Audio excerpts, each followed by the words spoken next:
¿Y en qué iglesia vamos?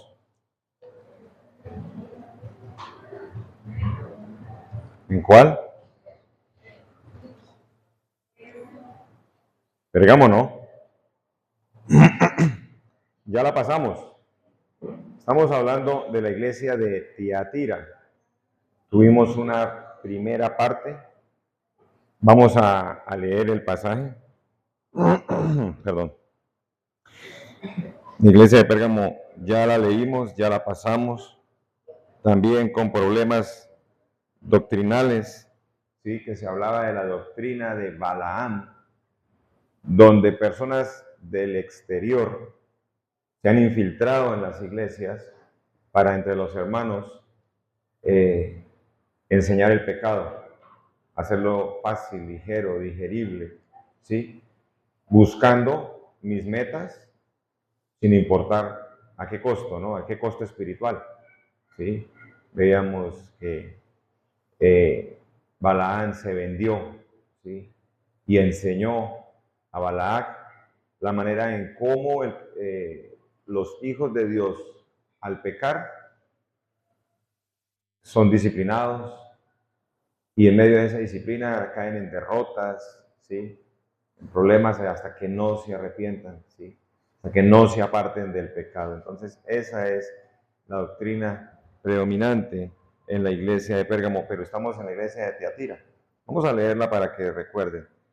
Es una iglesia que mostramos que tenía entre sus obras 5 virtudes: amor, servicio, fe, crecimiento, perseverancia. Si nuestra iglesia tiene eso, wow, sí, estamos muy bien. Dice la iglesia de Tiatira, que hablábamos que era una de las iglesias más pequeñas, pero con el mensaje más largo, la dedicatoria. Este pasaje es pronunciado directamente por nuestro Señor Jesucristo a 7 iglesias que hay en lo que hoy es Turquía, ¿sí? Y está hablando directamente a la iglesia para que tenga cuidado de la corrupción que ya no es solamente que avanzó como de la iglesia de Pérgamo, donde hermanos o personas en el mundo nos enseñan a ver como normal el pecado y ahora es instituido desde el púlpito. Las personas que enseñan, están enseñando malas doctrinas, falsa doctrina, y no hay sino una legítima, para que desde el púlpito se haga normal la práctica del pecado, se haga ligero, no haya preocupación por eso, hay preocupación por otras cosas, por pactar con Dios, por los bienes, por adquirir dones y la manifestación teatral a veces de ellos, pero no del crecimiento espiritual ordenado, ¿sí? Por el Espíritu Santo. El Señor es un Señor de orden en su iglesia. Entonces leámoslo, por favor. Dice Pérgamo, Apocalipsis capítulo 2, Tiatira, versículo 18. Y escribe al ángel de la iglesia en Tiatira, el Hijo de Dios. ¿Recuerdan que hablamos muchas veces de ese título? Que fue el título que lo llevó a la muerte, el dar a conocer que era Hijo de Dios. Eso llenó de celos a los judíos y lo llevaron ese título lo llevó a la muerte, pero ese es el título por el cual nosotros hoy damos la gloria y la honra a Dios, porque Él, Hijo de Dios, se convirtió en el Hijo del Hombre, tomó parte humana para venir a hacer sacrificio por nosotros. Y luego ha retornado a estar a la diestra del Padre y ahora está ya con poder y gloria. Ya no es ese siervo humilde que pudieron maltratar y llevar a muerte. Ahora es Dios todopoderoso, ¿sí? Potente. Sigue diciendo, el Hijo de Dios, el que tiene ojos como llama de fuego, vimos que era para escudriñar el corazón y la vida de cada uno de nosotros, ¿sí? No hay nada oculto ante su presencia. Estuvimos mirando eso. Y sigue diciendo, y pies semejantes al bronce bruñido. Vimos que el bronce es símbolo de juicio, como la serpiente que estuvo en el desierto. Algunos utensilios para sacrificar en el templo eran de bronce, ¿sí? Y sus pies, los pies del Señor Jesucristo, los pies significan victoria. En el juicio hay victoria. El Señor ha vencido la muerte, ¿sí? Y el Señor luego vencerá a sus enemigos. Por eso sus pies cuando habla de que pisa el lagar, su ira está relacionada con sus pies, con el juicio que vendrá sobre las personas que no le hayan aceptado como el Hijo de Dios. ¿Sí? Que lo ven como tal vez un profeta, que lo ven tal vez como el hijo de María, que lo ven tal vez como algunas denominaciones que es el ángel Miguel. ¿Sí? No es así. Es el Hijo de Dios, es el resplandor de su gloria, es la misma esencia del Padre. Esto, aunque hoy parece fácil escucharlo y decirlo, en la iglesia primitiva hubo conflictos con eso. No se creía que Jesús era Dios, era hijo de Dios creado después, pero que no lo era. Todo eso lo vimos ya en momentos anteriores. Y ahora vamos a leer los capítulos, los versículos en los que llegaremos hasta el final de este pasaje. Dice, pero esta es una conjunción, un conector, una palabra que nos dice que teniendo en cuenta la idea anterior, hay un pero, y es que la idea que viene a continuación se opone a lo que anteriormente se dijo. ¿Sí? Dice, perdón, el 19, yo conozco tus obras, y amor, y fe, y servicio, y tu paciencia, y que tus obras posteras son más que las primeras. Entonces, una iglesia que tiene entre sus obras, el Señor puede resaltar que tienen amor, tienen fe, tienen servicio, hay paciencia o perseverancia y que hay crecimiento en la iglesia. Pero luego dice, pero, y ahí viene el pero que le digo, la idea siguiente está hablando de que hay algo malo en la iglesia, de que a pesar de lo bueno que está antes, hay algo malo en la iglesia. Y el Señor Jesús no es como nosotros. Yo recuerdo mucho en el colegio que si un estudiante era bueno, se le toleraban muchas cosas, mal comportamiento, que sea grosero, que se vista, que tenga el pelo largo, la niña que se pinta, no importa, desde que rinda bien. El Señor no es así. El Señor quiere la perfección en nosotros. El Señor quiere que imitemos su vida, que imitemos su fe, que imitemos su comportamiento. Tenemos que dar la altura que Él requiere de nosotros para que seamos llamados santos. ¿Sí? Somos santos, ¿sí? Posicionalmente, en el momento en el que hemos recibido a Cristo, somos santos, pero necesitamos velar y cuidar en esa santidad. ¿Sí? Él no es alcahuete. Él, bueno, está bien esto, entonces aguanto esto otro. Él es paciente y misericordioso, pero Él nos hace saber en qué estamos mal para que lo corrijamos, y eso es lo que está dirigiéndose a la iglesia. Perdón. Pero yo tengo unas pocas cosas contra ti, versículo 20, que toleras que esa mujer Jezabel, que se dice profetiza, enseñe y seduzca a mis siervos a fornicar y a cometer cosas sacrificadas a los ídolos, y le he dado tiempo para que se arrepienta, pero no quiere arrepentirse de su fornicación. He aquí yo le arrojo en cama y en gran tribulación a los que con ella adulteran, si no se arrepienten de las obras de ella. Y a sus hijos heriré de muerte, y todas las iglesias sabrán que yo soy el que escudriña la mente y el corazón, que os daré a cada uno según vuestras obras.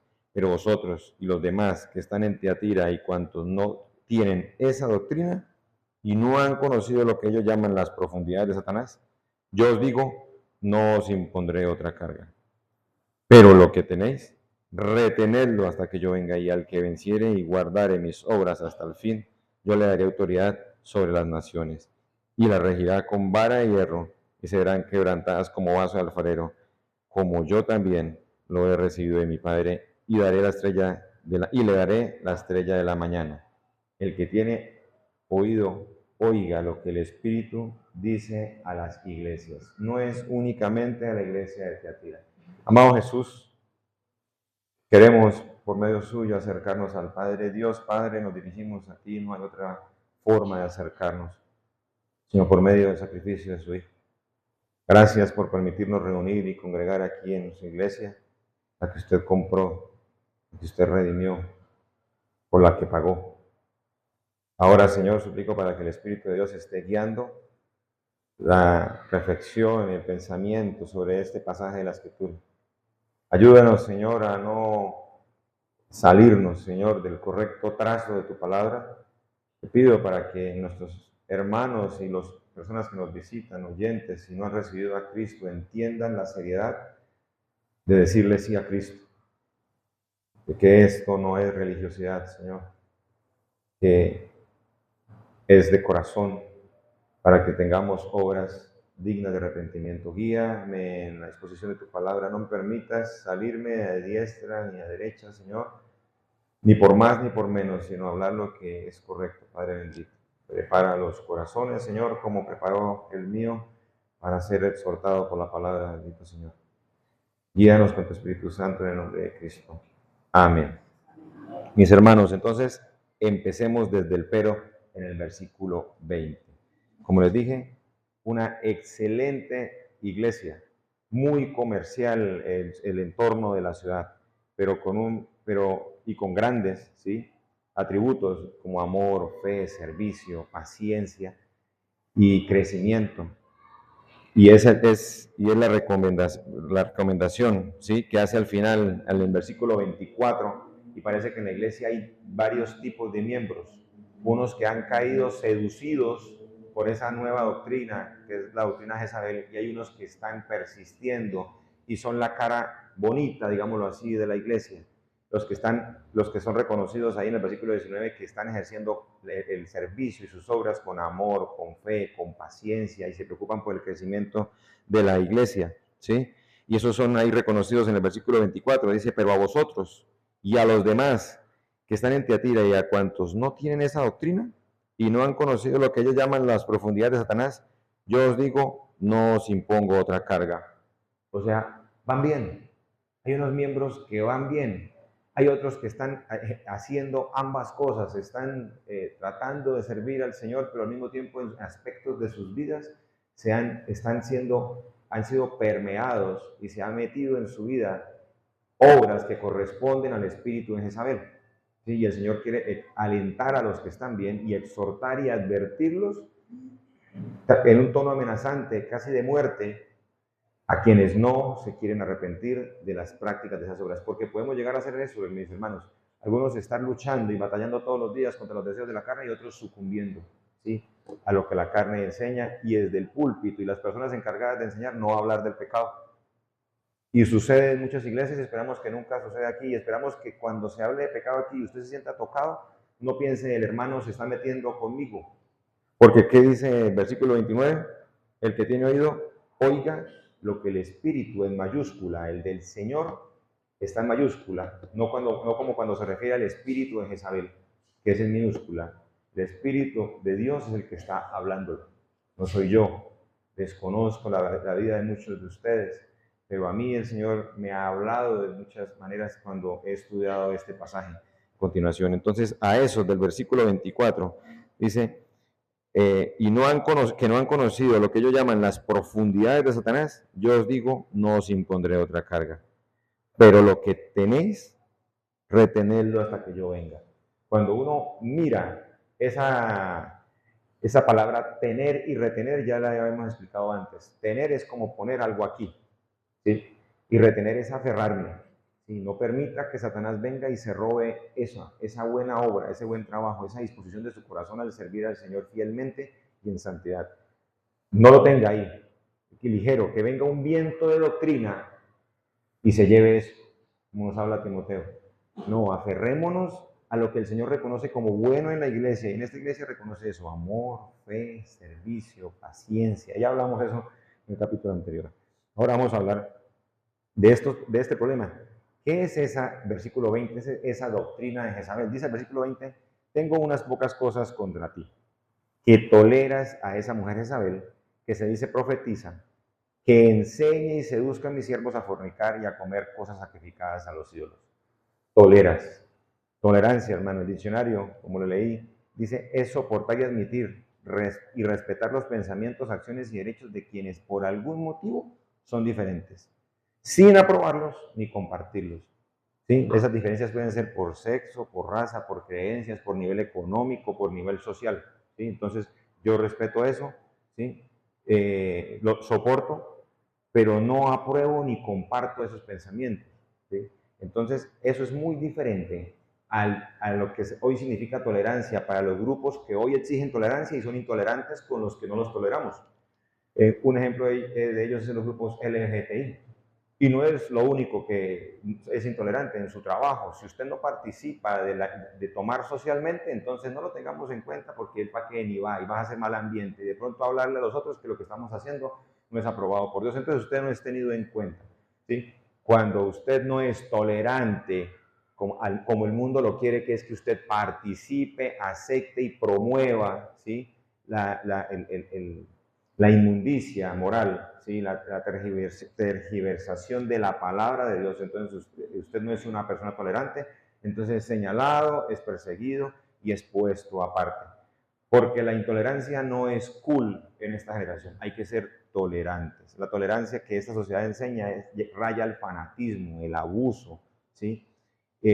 La tolerancia es un valor social que no está bien aprobado, bien entendido por esta sociedad y es el mayor manipulador. Muchos de sus hijos y muchos de nosotros somos manipulados por el rechazo, ¿sí? Porque si yo doy a entender que soy, como creyente yo no apruebo o acepto esto o lo otro en la universidad, en el colegio, o en su trabajo, en su familia aún, entonces soy marginado, soy rechazado, soy tachado, ¿sí? En las reuniones sociales familiares, tachado, ¿sí? Porque es normal que pongamos música y bailemos y arenguemos y hagamos cosas y el creyente trata de mantenerse un poco apartado de eso y tratar de poner su posición, entonces es marginado, es rechazado, ¿sí? Entonces se manipula, la persona es llevada y manipulada. La tolerancia es el caballito de Troya que se está usando en la sociedad para que la inmoralidad se esté colando en la sociedad, ¿sí? Y se normalice el pecado en la iglesia. Es normal, hermano, estamos en la carne, estamos batallando en ella todavía, hermano, ¿sí? Y seguimos aceptando cosas del mundo. Que el mundo sea tolerante a su manera, nosotros no hemos sido llamados a ser tolerantes con el pecado. Si leyeron ahí donde dice que son las profundidades de Satanás. Lo más profundo de Satanás no es el que viola, el que mata, el que secuestra por años, el que tortura. Lo más profundo de Satanás es esa persona que asistiendo, que congregándose, que estando aquí, está participando en pecados que el Señor condena a muerte y que está adormecido y que puede venir hasta tomar la cena como la iglesia lo estaba haciendo, la iglesia de Teatira. Por eso es que manda juicio de muerte para algunos de sus miembros, ¿sí? Y por eso el apóstol Juan habla de pecados de muerte, ¿sí? Y por eso en Corintios veremos que hay un pecador que en 1 Corintios 5 que se ora para entregarlo a quién, para que su cuerpo sea destruido y su alma sea guardada para el día del Señor.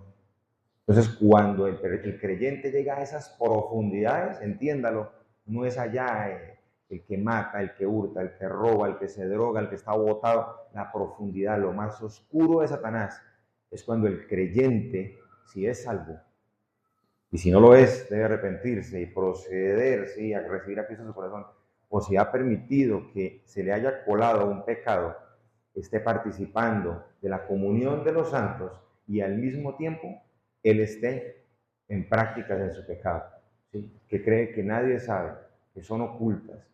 Pero aquí se llega como a un nivel de hacerlo público, como de descaro, como dice en Corintios, que algunos se han envanecido. Sí, algunos hasta se les ha hecho risa el pecado en el que el hermano está practicando y no se le ha llamado la atención. ¿Por qué? Porque muy seguramente desde el púlpito no se ha exhortado. Entonces eso es una cadena y una doctrina se vuelve prácticas, ¿sí?, que las personas ejecutan. Como si no me lo dicen, si no me lo advierten, pues yo lo hago. ¿Sí? Como por ejemplo el desorden que hay en la calle con las motos y los vehículos en contravía. ¿Sí? Si la autoridad no está haciendo valer y castigando y fomentando el orden, pues eso se emancipa y eso crece. Y el mal ejemplo crece más rápido que el buen ejemplo. Entonces, esa tolerancia es la que está corroyendo la iglesia de Tiatira. La iglesia de Tiatira, eso está opuesta a la de Éfeso, porque la de Éfeso, el problema de ellos era que tenía poco amor. Porque tengo contra ti ese amor que ha decaído. Pero en esta parece que una de sus virtudes es la fe, el servicio y el amor. Y parece que por el amor a los hermanos, entonces no lo quiero incomodar para que de pronto no se vaya de la iglesia, o de pronto no, porque si lo acuso, entonces el hermanito se pierde del ministerio, entonces nos va a hacer falta, y no, es mejor tenerlo ahí y lo consentimos, ¿sí? Somos tolerantes. La iglesia de Éfeso fue lo contrario, por acusar y acusar y acusar. Las personas estaban siendo tan duros que estaban olvidando de amar al pecador para que el hermano salga del pecado. ¿Sí? Hay que hallar un equilibrio entre las dos. ¿Sí? El distintivo de los creyentes, ¿cuál es? Es el amor. ¿Sí? Si yo voy a Juan capítulo 13, versículo 35, dice, en esto conocerán todos que soy mis discípulos, si tuvieres amor los unos por los otros. Ah, entonces, ¿solo amor? No, porque el Señor dice que si me amáis, guardad mis mandamientos.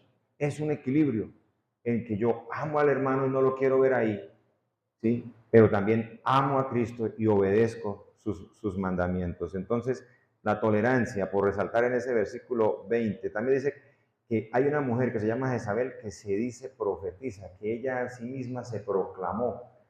Y hermanos, Jezabel puede que no sabemos a ciencia cierta si es de pronto una señora o una hermana, una mujer en la iglesia que ya tomó hasta el púlpito y está enseñando, o es una figura literaria que nuestro Señor Jesús usa para ayudarnos a recordar el comportamiento de una Jezabel, y muchos estudiosos de la palabra se van más por ese lado, para que recordemos el comportamiento de Jezabel.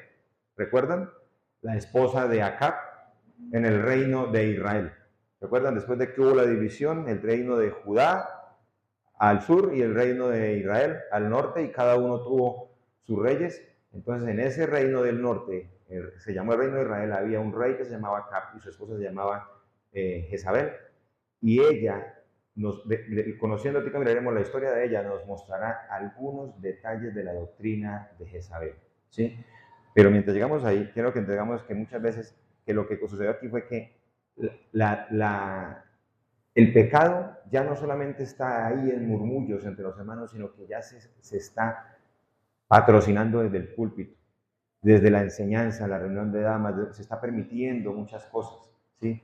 De la doctrina de Jezabel se está dando a conocer y nadie se está oponiendo. Y los que trabajan, pues dice, pues ve que hay cosas que están mal en la iglesia, pero no, yo sigo sirviendo a mi Señor y yo mejor no digo nada. Y el Señor pide a ellos que continúen trabajando fuertemente, ¿sí? Pero ha traído disciplina a los que están practicando esa doctrina. ¿Y quiénes son los responsables de eso? Los responsables de eso son los hermanos que tienen la responsabilidad de enseñar la palabra, escudriñarla y enseñar fielmente y hablar claramente del pecado. Entonces, que esa persona se tome la atribución o ese grupo de personas desde el púlpito y enseñe, si es lo que quiere ser removido por el Señor Jesús, esa mala doctrina. Y lo que hablábamos la vez pasada de las malas doctrinas, la mala doctrina no solamente a veces es lo que se enseña tergiversadamente de la palabra, sino también lo que se evita enseñar. Le sacamos el cuerpito porque no queremos tocar a cierto hermano que le va a afectar, o al grupo de las hermanas, como algunas cosas que hoy se va a tocar, ¿sí? También a los hermanos por aparte. Entonces, mis hermanos, son doctrinas diabólicas. Miren, en la Biblia aparecen la palabra doctrina acompañando a la doctrina de Balaam, ya la vimos, la de Nicolaitas, ahora vamos a ver la de Jezabel. En la sociedad vemos la doctrina de la prosperidad, ¿sí? Lo que importa es el dinero, cuánto pacto, cuánto ofrezca usted, y a dólar lo meto al cielo, dice alguna de esas señoras que muy seguramente están practicando la doctrina de Jezabel, ¿sí? O esas doctrinas espiritistas, donde el pecado en el creyente es achacado a demonios. Ese es el demonio o el espíritu, tal cosa, mi hermano. Y no está permitiéndosele al creyente que reconozca que tan responsable como es de tomar su decisión de salvación, tan responsable es de su pecado. ¿Sí? En el cielo, cuando llamen a cuenta por nuestro pecado, no van a poner al lado la fila, ¿no? Que el espíritu de adulterio, de fornicación, que los hay, que los hay. Pero nosotros, cuando miramos la Escritura, la palabra nos acusa. Nosotros somos los responsables de nuestro pecado. Si Cristo pagó por él en la cruz, pero una vez hechos creyentes, mis hermanos, eso no acaba ahí. ¿Sí? La guerra apenas empieza contra las huestes de maldad en las regiones celestes. Apenas empieza. Aferrémonos a su espíritu, a la oración, a la palabra, a leerla correctamente, a interpretarla correctamente. Entonces, mis hermanos, todo eso son doctrinas de demonios. Y vamos a 1 de Timoteo capítulo 4, versículo 1.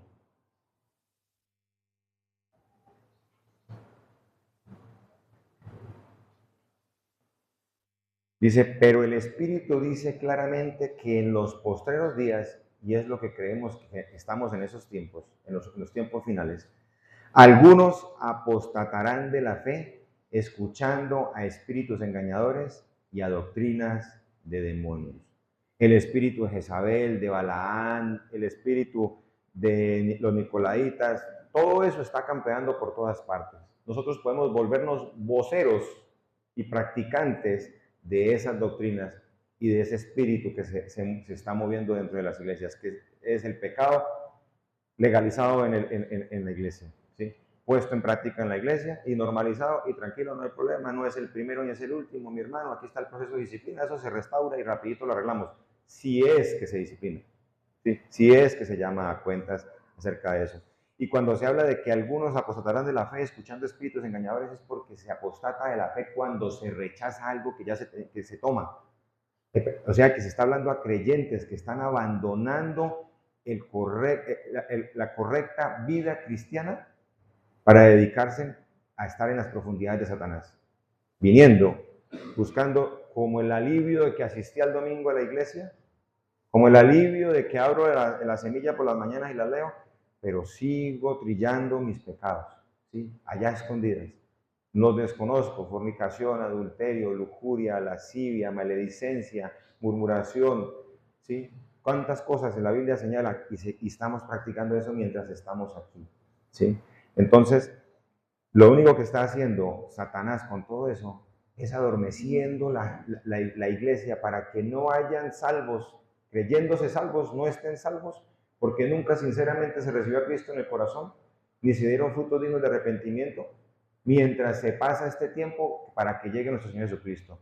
Y eso es necesario, porque vamos a 2 de Tesalonicenses, por favor, de que se presente la apostasía. 2 de Tesalonicenses, capítulo 2, y la iglesia de Tesalonicenses es una iglesia en grande tribulación.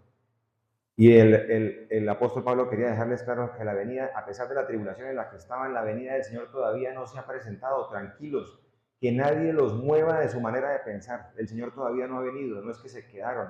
El Señor va a venir a rescatar a su iglesia antes de que, cuando esté en el límite de que se presente ya el hombre de pecado.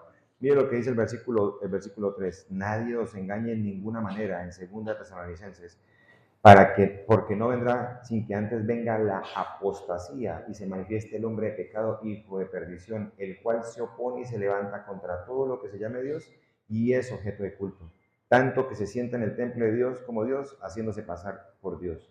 Entonces, lo que busca Satanás es que aún dentro de la iglesia la conciencia de los creyentes ante el pecado se cauterice, se adormezca, nos duela el pecado, no queramos arrepentirnos y facilite que más personas lleguen a iglesias que practican esa doctrina y ven que, ¿cuál cambio? Las cosas viejas pasaron y aquí todas son hechas nuevas. No hay eso en la iglesia, pues aquí se ve que todos siguen, me los encuentro en el bar, en la discoteca, me los encuentro en sitios, no hay cambio, no hay transformación. Chévere, ese cristianismo me gusta, me gusta. Entonces no hay cambio, no hay vida nueva, no hay cambio en la forma de hablar, en la forma de vestir. Somos tan iguales o tan parecidos al mundo que solamente hasta que nos ven entrando en la iglesia se enteran de que somos creyentes, ¿sí? Entonces, eso es lo que Satanás quiere, esa apostasía donde el creyente está participando. Algunos abiertamente se apartan, pero muchos siguen solapadamente engañándose a sí mismo de lo que está, del pecado que habita en sus corazones y habita en mi corazón aún, porque es de evaluarnos constantemente. Podemos estar engañados y creyendo que estamos en la fe y no lo estamos, ¿sí? Entonces, debemos tener cuidado. En Primera de Juan, por favor, capítulo 4, el Señor nos alienta a tener cuidado con esas enseñanzas, ¿sí? Esa profetiza, ese espíritu de engaño que hay y que enseña, como está diciendo el versículo 20 allá de Apocalipsis. Dice, nos invita a que identifiquemos esas doctrinas y esos espíritus. Que estemos atentos a lo que se está enseñando, a lo que se escucha. El hermano que es engañado cree que escuchando videos en YouTube se está garantizada su edificación correcta, Hay que tener mucho cuidado. Hay enseñanzas erróneas, infiltradas entre predicadores, ¿sí? Que están llevando a eso, a la práctica, a malas prácticas dentro de la iglesia. Dice, amados, no creáis a todo espíritu. Primera de Juan, capítulo 4, dice, amados, no creáis a todo espíritu, sino probad los espíritus si son de Dios. Porque muchos falsos profetas han salido por el mundo. En esto conoced el Espíritu de Dios. Todo espíritu que confiesa que Jesucristo ha venido en carne es de Dios. Esta palabra es muy grande. Todo el que reconoce que Cristo es cabeza de la iglesia, que Cristo murió por mí, que Cristo cargó mis pecados, que Cristo basta, es de Dios. Y todo espíritu que no confiesa que Jesucristo ha venido en carne no es de Dios, y este es el espíritu del anticristo. ¿Sí? Podemos ser voceros del espíritu de Jezabel, de Balaán, de los demonios, y podemos ser voceros del espíritu del anticristo sin que aún se haya revelado. Hermanos, no sé si en este momento ese hombre ya nació, no lo sé, tal vez sí, tal vez esté preparando en un colegio, en alguna universidad y esté a punto de presentarse al mundo y empezar ese plan de Satanás, ¿sí? Donde se acaba el tiempo de la gracia. Así que tengamos cuidado. Mientras eso pasa, todas estas doctrinas buscan que en la iglesia también navegue el espíritu del anticristo, ¿sí? No supongamos, no, lo que dice la Biblia es que eso es el Antiguo Testamento, mi hermano. No, es que se está interpretando mal. No, es que el velo no es tan necesario. ¿Y qué me quita? ¿Sí? Y peleamos por cosas triviales y nos oponemos a muchas cosas que la palabra del Señor enseña claramente, ¿sí? Y la sujeción y muchas cositas que ahorita veremos más adelante. Otra palabra ahí, y recuerden mantener un separador en Apocalipsis 20. Seguimos ahí en Apocalipsis capítulo 2, versículo 20. Sigo leyendo. Dice, pero tengo unas pocas cosas contra ti, que toleras a esa mujer Isabel, que se dice profetiza, enseñe y seduzca a mis siervos a fornicar y a cometer cosas sacrificadas a los cielos. Seduzca. Mis hermanos, Satanás sabe lo que... Nosotros, gracias a Dios, somos hechos de 5 sentidos. Y cuando se pierde alguno de ellos, y hay personas que o no ven o no oyen, o algunas personas que pierden el gusto por algún accidente o algo así, no pueden disfrutar un plato, gracias a Dios por los sentidos. Pero Satanás se vale de eso para llegar a nuestros corazones, ¿sí? Y entonces, cuando los sentidos se agradan de la desnudez o de la fornicación, del adulterio o en mi corazón de las ganancias, de atesorarlas, Satanás se vale de todo eso. Entonces, ese espíritu de Jezabel seduce por los sentidos. No todos caemos por el mismo pecado. Algunos repetimos y tenemos varios, pero cada hombre, cada persona, mientras habita en esta carne, tiene al menos un talón de Aquiles, una debilidad. Y ese espíritu de Jezabel llega a veces al grano si usted lo permite y es capaz de doblegarlo. Ahí en 2 Corintios 11 al 3 dice, pero me temo que como la serpiente con su astucia engañó a Eva, vuestros sentidos sean de alguna manera extraviados de la sincera fidelidad a Cristo. El Señor quiere una iglesia fiel, que lo siga fielmente, que no se deje, que suenan cantos de sirena y salimos como navegantes a la pata de ellos y olvidamos nuestro rumbo, ¿sí? El Señor quiere que estemos siempre con el norte puesto en él. En 2 Timoteo 4:3 dice, porque vendrá tiempo cuando no sufrirán la sana doctrina, sino que teniendo comezón de oír, se amontonarán maestros conformes a sus propias concupiscencias. Si a usted le gusta la plática y usted empieza a rondar iglesias, va a encontrar una que le va a sonar bonito ese evangelio, ¿sí? En donde le llevan las cuentas, donde entregue, pacte, pecó, no es tan importante, siga entregando, ¿sí? Si a usted le gusta algún tipo, si su debilidad es alguna, usted va a encontrar una iglesia donde hay maestros que se han reunido a darle gusto a ese sentido, ¿sí? A esa concupiscencia, a eso que anhela usted en su mente, a eso que desea, ¿sí? Donde se hace ligero el pecado, se ignora el pecado que corrompe, que daña y se le da importancia a cosas tontas, triviales y pasajeras y vanas, ¿sí? ¿Qué es la doctrina de Jezabel?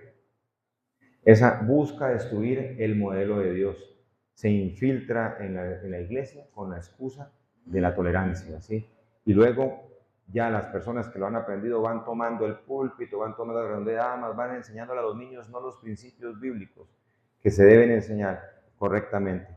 Entonces, se identifiqué por encima, ¿sí? Tres cosas que se pueden extractar de esa doctrina de Jezabel, mirando la vida de Jezabel, manteniendo ahí el dedito ahí puesto.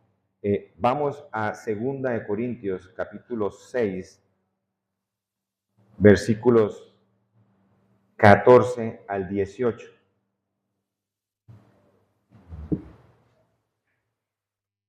La primera característica de la doctrina de Jezabel es la alianza entre el pueblo de Dios y el mundo. ¿Cómo se llama eso? Yugo desigual. Y nosotros creemos que el yugo desigual es solamente que cuidar que los jóvenes de nuestra iglesia no se vayan a enamorar de señoritas o jóvenes en el mundo. Que solamente es eso. Pero el pasaje es mucho más extenso y se piensa, y los jóvenes empiezan a verlo en otros ambientes, ¿sí? Que mis papás pueden ver fácilmente. Ayer hablábamos con los jóvenes series en Netflix como Juego de Tronos y no pasa nada, en mi casa se puede ver eso. Series que están llenas de sexo, de promiscuidad, es terrible. Una vez vi un capítulo porque estando trabajando con jóvenes tengo que estar mirando qué están mirando para no sentirme como ellos hablan y no sé de qué están hablando. Y saber en qué están viendo, qué están escuchando. Y se sorprende uno, la basura, y escuchar creyentes que le dan me gusta a páginas, ¿sí? Que promueven el ver series como esas y televisión como esas. Y se ve fácilmente que el pecado es aceptado, el yugo desigual no solamente está en evitar que se casen creyentes con inconversos, sino también que la gente está permitiendo que en su casa se estén colando cosas que solamente realmente son dignas de ver por el mundo. No, un creyente no debe estar participando de cosas de esas, ¿no? Hay yugo desigual comercial también, emocional, ¿sí? Donde hacemos alianzas para poder obtener ganancias con conversos, sin importar el tipo de prácticas que ellos hagan en sus empresas, ¿sí? Entonces, no importa, ese método que él usa está funcionando y le ayuda a tener su carrito, su casa, sus hijos estudiando bien, y puedo ofrendar en la iglesia y todo está bien, ya ha quedado todo lavado. Así no funciona. Entonces, el yugo desigual dice 2 Corintios 6, del versículo 14 al 18. No os unáis en yugo desigual con los incrédulos. ¿Por qué? ¿Qué compañerismo tiene la justicia con la injusticia? ¿Qué comunión la luz con las tinieblas? ¿Qué concordia Cristo con Belial? ¿O qué parte del creyente con el incrédulo? Y nosotros, hermanos, somos capaces de hacer comunión con eso. Somos capaces de aceptar en nuestra vida, hablo para las jovencitas y jovencitos de nuestra iglesia, de aceptar a una persona que no ama ni teme a Dios. No tiene los principios bíblicos que a usted se le han enseñado desde la escuela dominical y los devocionales en su casa. Y uno cambia eso, cambia el temor a Dios por aceptar a esa persona y creer que la puedo convertir y volverla fiel cuando yo no soy capaz de mantenerme fiel al Señor. Apuradito soy capaz con este muerto para ir a llevar otro. Entonces, no busquemos hacer esa comunión de que sacar entre un blanco y un negro, sacar un blanco no se puede. Sale gris. Y a esos grises, a esos tibios, ¿el Señor qué hace? Los escupe y los vomitará de su boca. Eso le fastidia al Señor cuando yo intento comulgar el bien y el mal, ¿sí? Cuando intento que eso esté junto. Sigue diciendo, y hay una promesa ahí, ¿qué acuerdo hay entre el templo de Dios y de los ídolos? Porque vosotros sois el templo del Dios viviente. No es estas paredes, mis hermanos, es cada uno de ustedes y todos en conjunto somos el templo, somos la iglesia y cada uno de ustedes es el templo de Dios, ¿sí? Habitaré y andaré entre ellos y seré su Dios y ellos serán mi pueblo. Está aquí el Señor, está por medio del Espíritu Santo dentro de nuestro corazón, está habitando y lo vamos a obligar a aguantarse. El yugo es igual. Lo ponemos, lo forzamos a que reciba eso, especialmente los jovencitos. Es el primer pinito que se hace.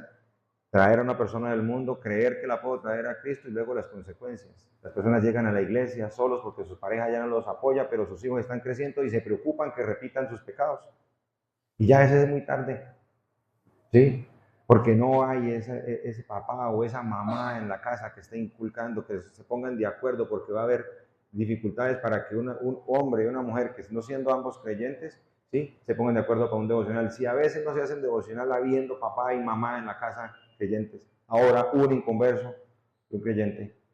Sí, en ese momento es cuando entonces el Señor sí pone el partido que le gusta al niño y se olvidan del devocional. La carne siempre va a tirar. ¿Se acuerdan de Eutico? ¿Quién es Eutico? El joven que se quedó dormido en la ventana el día que Pablo predicaba y extendió hasta la mañana. Si se sentó en la ventana, ¿por qué no se cayó para adentro? ¿Para dónde se cayó? Afuera, porque el mundo tira más. Si se cae para adentro hubiera sido algo jocoso, se ríen todos, se cayó el hermanito, se quedó dormido en la predicación, pero pasó fue para afuera. Y murió. Es fácil. Jugando al equilibrio con el mundo, siempre va a caer para ese lado.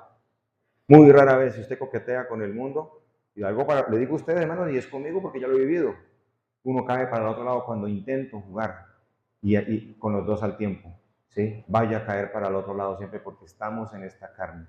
Entonces, sigue diciendo, por lo cual salid del medio de ellos y apartaos, dice el Señor, no toquéis lo inmundo y yo recibiré y seré para vosotros por padre y vosotros me seréis por hijos, dice el Señor que todo lo puede, todopoderoso. Leamos lo que hace el yugo desigual en Primera de Reyes 16, lo que Jezabel hace, viendo esos 3 puntos, ¿no?, de la doctrina de Jezabel. Estamos en la alianza entre el pueblo de Dios y el mundo, ¿sí? El yugo es igual, que se cuela a la iglesia. No solamente nos limitemos a lo que les dije, al matrimonio, a las relaciones interpersonales, hay muchas cosas que nos pueden hacer yugo desigual en la casa, en la vida. Dice en 1 Reyes 16, del 30 al 33, y reinó Acab, hijo de Onri, ¿sobre qué? Israel en Samaria, que es la capital. 1 Reyes 16, 30. 22 años reinó ese rey Acab. Y Acab, hijo de Onri, hizo lo malo ante los ojos de Jehová más que todos los que reinaron antes de él. ¿Usted se imagina que usted sea el más malo de toda una dinastía de reyes? ¿Por qué? ¿Cómo se volvió tan malo? Hay un elemento ahí. Hay un ingrediente que lo hace, que potencia esa maldad en nosotros cuando creemos que podemos tomar el yugo desigual de manera ligera. Dice, porque le fue cosa ligera andar en los pecados de Jeroboam, hijo de Nabat, le pareció poco practicar esos pecados de él que era la idolatría, eso le pareció poquito, para hacer ahora qué, para tomar por mujer a Jezabel, hija de Edbaal. Imagínense, el suegro tenía nombre de demonio, nombre de demonio. Yo les digo a los jóvenes, cuando uno le da el sí o empieza una relación emocional con una pareja, ¿quién es mi padre? Dios. ¿Y quién es el padre de la otra persona que no conoce a Dios? El diablo. Entonces tiene de suegro a quién? El diablo. El suegro es el diablo. Eso es el yugo desigual. Eso es lo que era ese señor. Me imagino cuánto, la Biblia no lo muestra, no lo registra, pero muy bien entrenada, Satanás tiene a los hijos de las tinieblas. Así ellos no se lo propongan y no se vean así. Y se ofenderá si alguna persona se ofende porque cree que le tacho o le taldo de que su padre es Satanás, espere a que muera para que lo confirme si no recibe a Cristo. ¿Sí? Entonces, sigue diciendo, porque le fue cosa ligera andar en los pecados de Jeroboam, hijo de Nabat, y tomó por mujer a Jezabel, hija de Baal, rey de los Sidonios. Y fue y sirvió a Baal y lo adoró. E hizo altar a Baal en el templo de Baal que él edificó en Samaria. ¿Hasta dónde lo llevó Jezabel, no? A armar los propios altares de idolatría, a ofender a Dios de esa manera, ¿sí?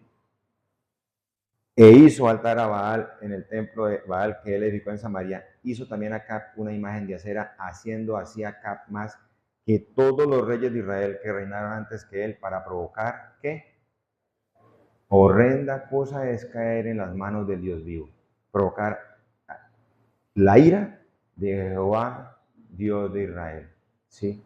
Lo provocó. A él le pareció poca cosa y fue y se casó con esa señora.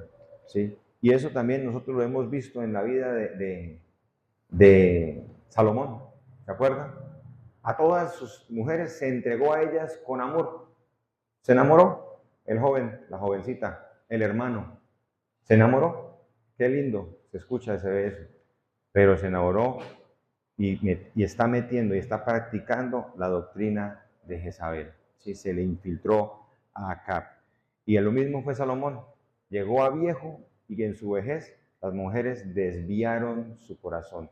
No es contra las hermanas que está esto, es que para que todos entendamos cómo no podemos tomar como cosa ligera coquetear con el mundo y ahora mucho menos enlazarme de por vida en un matrimonio con una persona que no teme a Dios, que no es hija de Dios. ¿Sí? Solo vendrá dolor, dolor y mucho dolor. ¿Sí? Tal vez momentos bonitos, ¿sí? Algo vacío, pero ¿qué espera también en la eternidad? ¿A quién le va a orar cuando esté pasando por malos momentos?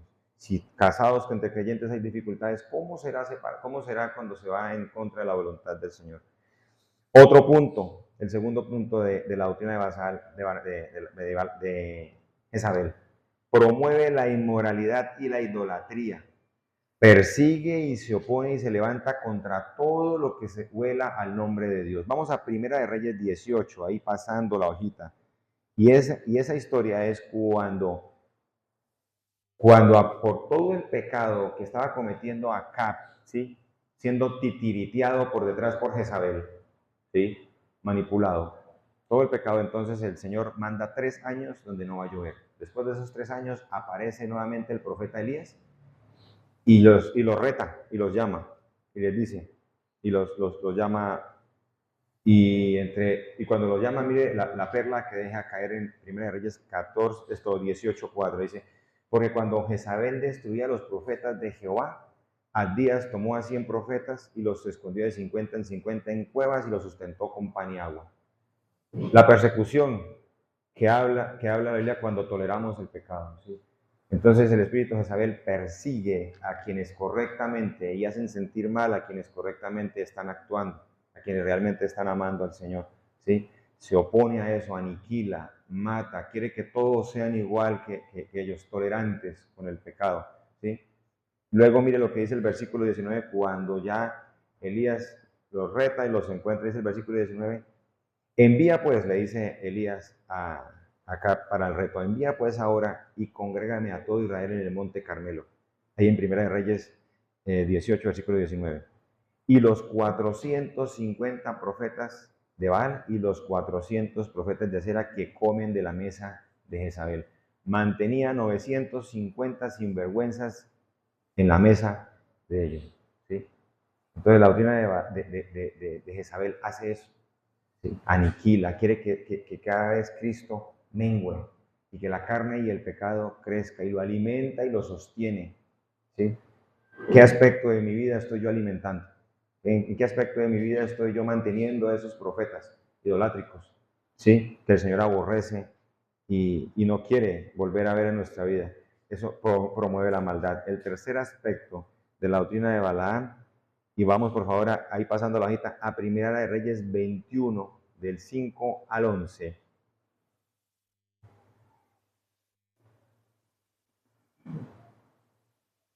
Ese tercer aspecto es la infiltración del feminismo y el empoderamiento de la mujer en la sociedad. Y eso es normal, ¿sí o no? Y ahora ya se entró a la iglesia. ¿Sí? Dice, Primera de Reyes 21, del 5 al 11. Vino a él su mujer Jezabel y le dijo, ¿sí? Porque él llegó muy aburrido y deprimido y él quería comprar una tierrita que estaba muy bonita y pertenecía a un señor que se llamaba Nabot. Y Nabot la había recibido como heredad y no podía ir a vender lo que sus padres le habían dejado como herencia. ¿Sí? En esa tierra, en esa época era de gran valor recibir la herencia y cuidarla. ¿Sí? Y él la deseó, la quiso y quiso comprarla. Entonces, como Nabot le dijo que no, entonces él llegó triste, deprimido, cachetón a la casa, y ahí llegó la consentidora a seducirlo y a manipularlo. Y le dijo, vino a él su mujer Isabel y le dijo, ¿por qué está tan decaído tu espíritu y no comes? Y él respondió, porque hablé con Nabot de Jezreel y le dije que me diera su viña por dinero, o que si más quería le daría otra viña por ella. Y él respondió, yo no te daré la viña. Y su mujer Isabel le dijo, ¿eres tú ahora rey sobre Israel? Levántese, coma, alégrese, y yo le daré esa viña de Nabot de Jezreel. Entonces ella escribió cartas en nombre de ¿quién? De Acab. No solamente se toma la iglesia, sino que están en los hogares tomando el poder detrás de los hermanos. No lo tomen mal, mis hermanos, ¿sí? Pero aprendamos de la Escritura, ¿sí? Porque el Señor no está de acuerdo con los matriarcados, ¿sí? Ni en la iglesia, ni en la calle, ¿sí? Perdón, ni en la iglesia, ni en el hogar, ¿sí? No está de acuerdo eso. Hay un orden establecido por Dios y la doctrina de Jezabel entre sus tópicos va en contra de eso. Mira lo que dice. Entonces ella escribió cartas en nombre de Acab y las selló con el sello real. O sea, en la mano de Acab está el sello. Eso no está ahí puesto encima de la nevera para que lo use cualquiera. Ella lo escribe y él lo sella, él aprueba con su anillo y los envió a los ancianos, que son las personas sabias del pueblo, conocedores también de la palabra, y a los principales que moraban en la ciudad con Nabot. Y las cartas que escribió decían así: proclamad ayuno y poned a Nabot delante del pueblo. Imagínense esa escena para Nabot, ¿sí? Para Nabot, proclamad ayuno y poned a Nabot delante del pueblo y poned a dos hombres perversos delante de él que atestiguen contra él y digan: tú has blasfemado a Dios y al rey, y entonces sacarlo y apedrearlo para que muera. Se preocupa aparentemente, porque ¿a quién usa como escudo para poder apedrear a Nabot? A Dios. Esa es la fachada que hay. Hay una fachada aparente de que el hermano está en control de su hogar, es el sacerdote espiritual de su hogar, si es que está cumpliendo su labor, ¿sí? Pero en el fondo no es así. Las hermanas han sido permeadas y las jovencitas están siendo enseñadas y no sé si las hermanas, las mamás están enseñándoles a eso, a entender que hay un modelo bíblico que no se aparece al del mundo. En el del mundo es la mujer puede, está empoderada, no necesita un hombre para tener un hogar, inseminación artificial, o acuéstese con el que parezca más bonito para que mejore la especie y tenga su hijo sola y críelo aparte. No necesitamos del varón, ¿sí? Hay que bajarlo del púlpito, como ya Jezabel lo demuestra, hay que bajarlo de la cabeza del hogar, ¿sí? Y hay que bajarlo como el que está presente en la iglesia también como cabeza, ¿no? Entonces sigue diciendo, y entonces sacarlo y apedrearlo para que muera. Y los de su ciudad, y los ancianos, y los principales que moraban en la ciudad, se opusieron a lo que Jezabel mandó. ¿Qué dice? Hicieron como Jezabel mandó. Eso gana espacio en las mentes de las personas, mis hermanos. Si el pecado no se señala, si el pecado no se acusa, aún las personas que conocen de la palabra del Señor acceden por presión. Mandó el rey, va el sello real ahí, pero en el fondo está ella manipulando eso. Es Satanás, es doctrina de demonios, ¿sí? Moviendo a la hermanita a hacer eso, a usurpar la posición que tiene el hermano y la responsabilidad que él tiene, que no la quiere tomar a veces, ¿sí? Porque a veces, muchas veces cuando nos imaginamos la seducción de la Jezabel, ¿sí? No es que la hermanita para obtener algo entonces se viste con sus mejores trajes y le trata bonito y entonces el hermano accede, vamos a hacer tal cosa, ¿sí? No veo mal en eso. También hay otro tipo de seducción, donde la hermana se pega la calentada en la casa y el hermano, para no aguantarse el pensamiento, pues hagamos lo que la hermana dice. Ambas están manipulando la decisión de la persona que tiene la cabeza del hogar, ¿sí? Entonces sigue diciendo, y los de la ciudad y los ancianos y los principales que moraban en su ciudad hicieron como Jezabel les mandó, conforme a lo escrito en las cartas que ella había enviado. Ahí mismo, ahí en el capítulo 21, miremos lo que el Señor piensa después de que consumaron eso, asesinaron a Nabot de esa manera y fue Acab todo alegre, brincando y tomó posesión de eso, gratis, porque se murió el dueño, lo asesinaron, ¿sí? En esa injusticia. Ahí mismo en el capítulo 21, versículo 25, dice, con un paréntesis que arranca, y dice, a la verdad ninguno fue como Acab, que se vendió para hacer lo malo ante los ojos de Jehová. ¿Por qué? Porque Jezabel, su mujer, ¿lo qué? Lo incitaba, lo manipulaba, lo movía, ¿sí? Él fue en gran manera abominable, le producía vómitos al Señor, le fastidiaba, abominable, caminando en pos de ídolos conforme a todo lo que hicieron los amorreos, a los cuales lanzó Jehová de delante de los hijos de Israel. Cierre el paréntesis. Y aquí algo interesante.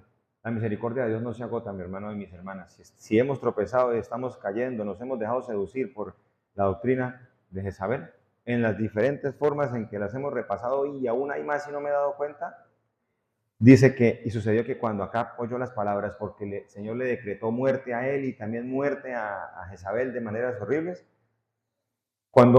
y sucedió que cuando Acab oyó estas palabras, rasgó sus vestidos y puso cilicio sobre su cabeza, ayunó y durmió en cilicio y anduvo humillado. Entonces vino palabra de Jehová a Elías Tisbita diciendo, ¿no has visto cómo Acab se ha humillado delante de mí? Pues por cuanto se ha humillado delante de mí, no traeré mal en sus días. En los días de sus hijos traeré el mal sobre su casa.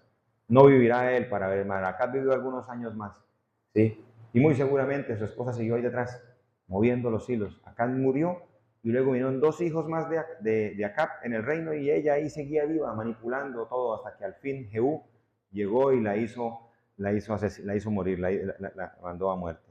Entonces, es importante que veamos cómo ella lo llevó al adulterio espiritual, ¿sí? Y a hacer abominaciones, ¿sí? A que él, sabiendo que era el rey de Israel, aceptó y promovió y practicó todas las obras, ¿sí? Que iban en contra de lo que al Señor le agradaba. Y quiero dejar claro, antes de terminar, el rol de la mujer, mis hermanas, porque el Señor ha dejado claro eso. Y vamos a 1 de Timoteo, capítulo 2, versículo 11 y 12, el rol de la mujer según el modelo sagrado en las Escrituras y el modelo bíblico. El rol en la iglesia, en 1 Timoteo capítulo 2, versículo 11 al 12. La mujer aprenda en silencio con toda sujeción, porque no permito a la mujer enseñar ni ejercer dominio sobre el hombre, sino estar en silencio. ¿Sí? Tienen sus reuniones, tienen el privilegio de educar y criar a sus hijos, de enseñar a las jovencitas y a los jóvenes de la iglesia a temer y a amar a Dios, también dicen otros pasajes. Pasemos a 1 Corintios 14, versículo 33. 1 Corintios 14, versículo 33. 1 Corintios 14 dice, pues Dios no es Dios de confusión, sino de paz, como en todas las iglesias de los santos. Vuestras mujeres callen en las congregaciones porque no les es permitido hablar, sino que estén sujetas, como también la ley lo dice. Y si quieren aprender algo, pregunten en casa a sus maridos, porque es indecoroso que una mujer hable en la congregación. ¿Acaso ha salido de vosotros la palabra de Dios o solo a vosotros ha llegado? Si alguno se cree profeta o espiritual, reconozca que lo que os escribo son mandamientos del Señor, mas el que ignora, ignore. Si no quiere aceptarlo, está bien.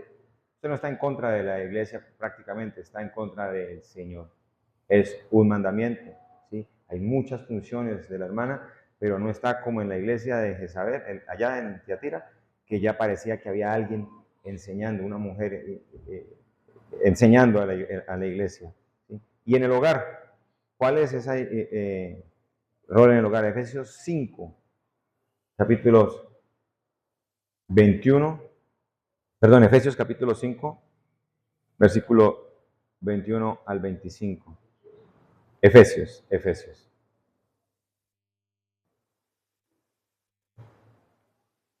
La palabra que se usa ahí para sujetar y someterse, en griego significa subordinación. Es un obedecer reflexivo, ¿sí?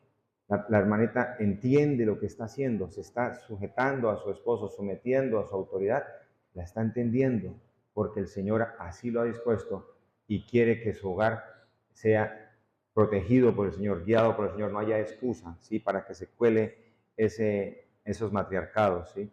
Entonces en Efesios capítulo 5 dice, versículo 21, someteos unos a otros en el temor de Dios.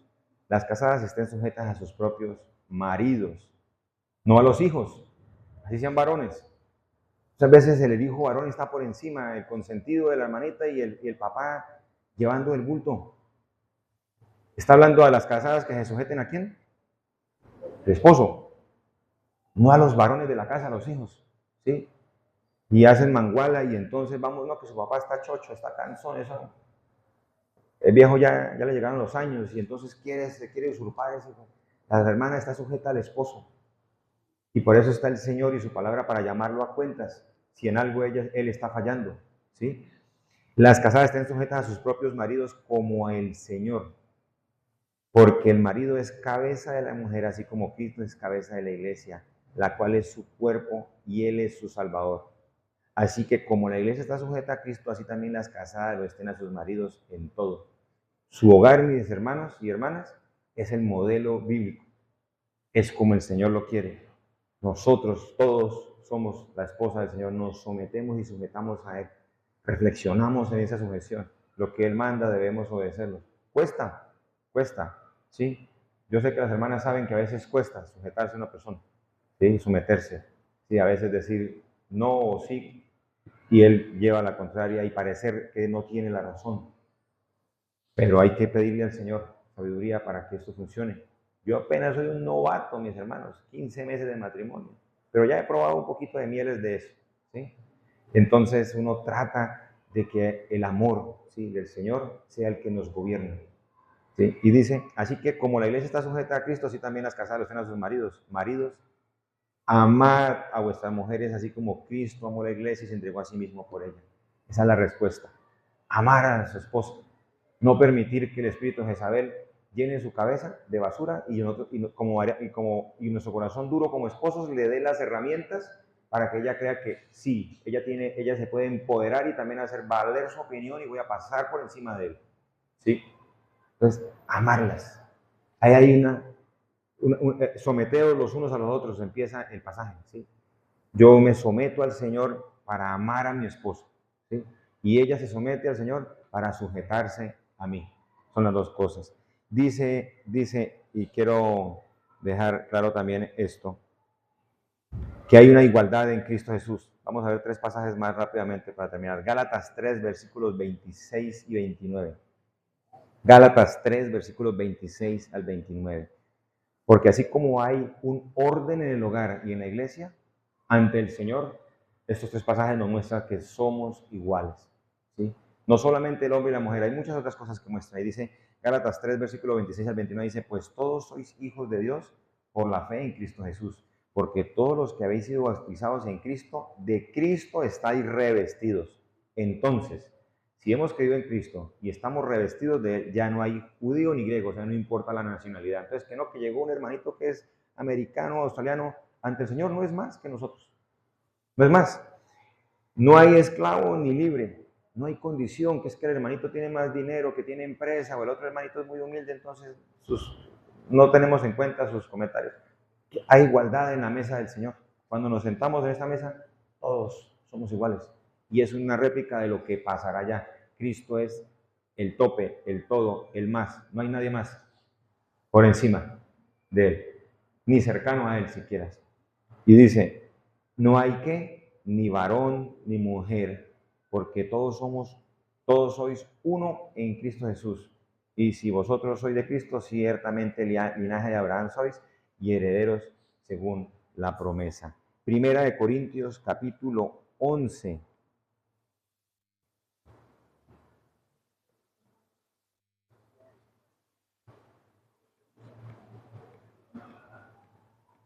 Primera de Corintios, capítulo 11, versículos 11. Pero en el Señor, ni el varón es sin la mujer, ni la mujer es sin el varón. ¿Sí? Porque así como la mujer procede del varón, también el varón nace de la mujer, pero todo procede de Dios. El hogar son ellos dos, y ante el Señor son iguales, ¿sí? El uno no es sin el otro. No es como el espíritu de Jezabel quiere enseñar, que eso hay mapás y pamás. Dice, mamás que pueden hacer de papás y papás que pueden hacer de mamás y pueden cada uno solucionar el problema. ¿Sí? Eso no existe, el papá y la mamá. Dice, ambos son necesarios, son requeridos en un hogar cristiano. ¿Sí? Primera de Pedro, para finalizar, capítulo 3, dice, versículo 7. Y esto es lo más importante. Esto no es lo más, esto es muy importante también. Dice, Primera de Pedro, capítulo 3, versículo 7. Vosotros maridos, a ustedes, a mí, mis hermanos, nos está hablando. Vosotros, maridos, igualmente vivid con ellas sabiamente. No la sabiduría del mundo, sino la que proviene de lo alto. Así también usted dirá, sí, hermanito, pero es que ella es bien difícil. Ah, es que usted no la conoce. Le empieza a poner la comida o insípida o salada. Pone pesado a veces el ambiente en la casita. El Señor pide sabiduría para no permitir nuevamente que haya motivos para que se cuele, ¿sí?, ese matriarcado en el hogar. Y llega a la iglesia y es lo que las hijas y las hijas de sus hogares ven, y los hijos, que eso es normal, que eso está bien.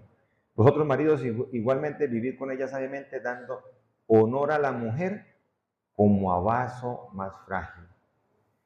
¿Y como qué? O sea que los dos somos herederos con mi esposa de la gracia de la vida. Allá no llego yo al cielo pateando puertas y más grandes, ¿sí?, con ella de la mano. Ambos llegamos humildes ante la presencia del Señor. Nosotros, hermanos, a rendir cuentas por nuestro liderazgo en el hogar. Y ellas, y el amor que se nos reclama. Y ellas, por la sujeción, por su piedad, ¿sí?, por su vida de piedad. ¿Y cuál es el propósito de que nosotros las tratemos así? Hay un fin: para que vuestras oraciones no tengan estorbo, no se queden ahí en el colchón, no pasan del techo. Ora y ora y ora y ora usted y no se le da que su hijo se sujeta, o que su hijo cambia el temperamento, que el trabajo no se le da, que las cosas en la vida no cambian. Yo creo que el problema está en la que duerme a tu lado. Sí, entre los dos, solucionar eso, ¿sí?, arreglar ese problema. Padre bendito, damos gracias, Señor, por la bendición del matrimonio, Padre bendito.